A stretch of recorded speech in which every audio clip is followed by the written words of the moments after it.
What's very evident in this photograph, in this and in that, is the background, alright? Yes, a very decent background. And if I told you I shot all these images with the Canon EOS 6D, would you believe me?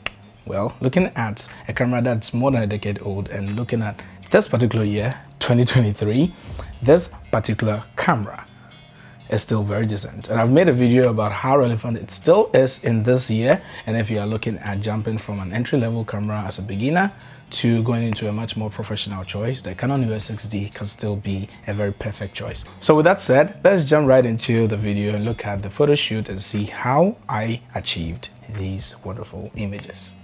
So in this photo shoot, I've already spoken about my camera, all right, the EOS 6D, which is the camera body that I used. And sitting right on it as my lens is the 85mm 1.4 from Sigma, the ad lens. And accompanying the photo shoot, the entire photo shoot, with my beautiful model, otherwise the lady in red, is a 3-lights setup that is very unique. And also, very importantly, another character that brought the creativity of the lighting from here to there.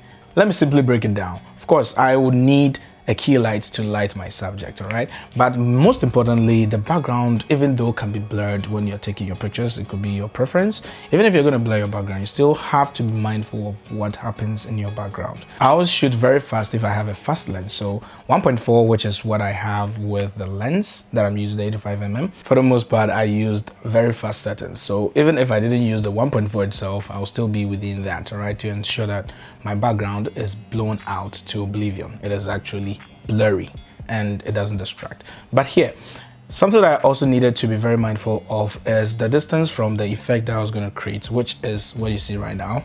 My assistant just blows water in the background, and with the red light behind her, which is coming from a speed light, which is gelled in red, it shoots against my subject who is also wearing red. So the colors actually complement each other.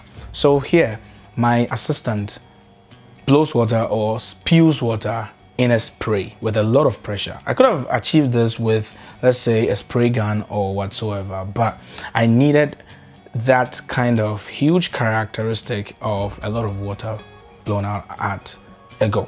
Okay, so he had to have water in his mouth and he would stand in a very desirable position as according to where I'm standing to my subject. As I was explaining that, the distance from your subject or whatever you want to have in your frame, you have to be mindful about the distance of the lens in accordance with the settings that you have on your camera. So if I'm shooting a very fast aperture setting, I have to ensure that anything that I really want to have detail and not have blown out in oblivion or blurred all the way that you can't actually tell what it is, should be a little bit close. So my subject standing right there shouldn't be touched by the water because the water is supposed to be in the background. So as my assistant spewed or, you know, out of a lot of pressure, blew out the water in the background, I needed to keep him a little bit close to my subject, and also with the light in the background, lighten up what the camera could not see in the dark.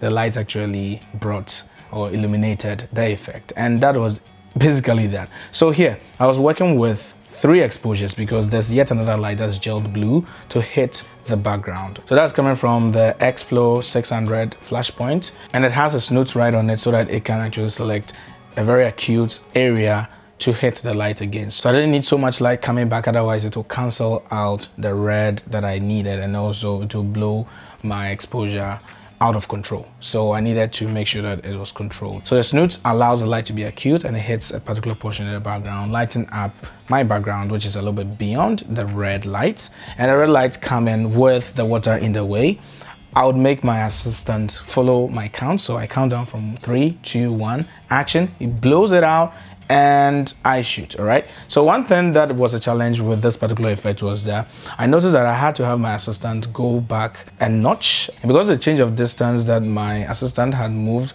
with my subject still in the same position, when he spilled the water out, it went a little bit over the lights. And for a fact, I thought that the lights wasn't enough. And so I opened up the exposure, and in return, I was getting too much light from the background from the red light. Right, so it wasn't until after 3 shots that I realized that my assistant was actually spewing the water over the lights. And so we just lifted the height or elevated the height of the red backlight and we got these amazing results. All right, so yeah, this is basically all that you may need to, you know, be very creative with your background whenever you're taking pictures, because it's not always about the subject, it's not always about the lighting, but how you use the lighting. I can use one light to create awesome results, but if you want to put some bit of work and you want to actually elevate the background and make it look like a very collective piece that looks unique and beautiful, you can go ahead with building more lights and make sure that each and every light is controlled and it has a reason why it is there. And that's simply the concept behind photography if you want to actually upgrade and go conceptual. So yeah, basically this is the Photoshoot explanation of the setup and everything that you see in the Photoshoot. And of course the EOS 6D is what I use, which I still advocate for anybody who's looking at jumping into the next level or onto the next level in his photography journey.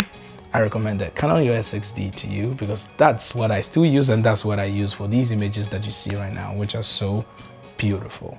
Thank you very much for watching this video to the very end. If you enjoyed it, please give it a thumbs up, subscribe to my channel, and turn on the post notification button so that anytime I upload a new video right here on my YouTube channel, you will be the first to see it and to watch it. Don't forget to comment. Tell me what you make of these images, and I'm going to catch you next time in the next video. Have a wonderful day. See ya.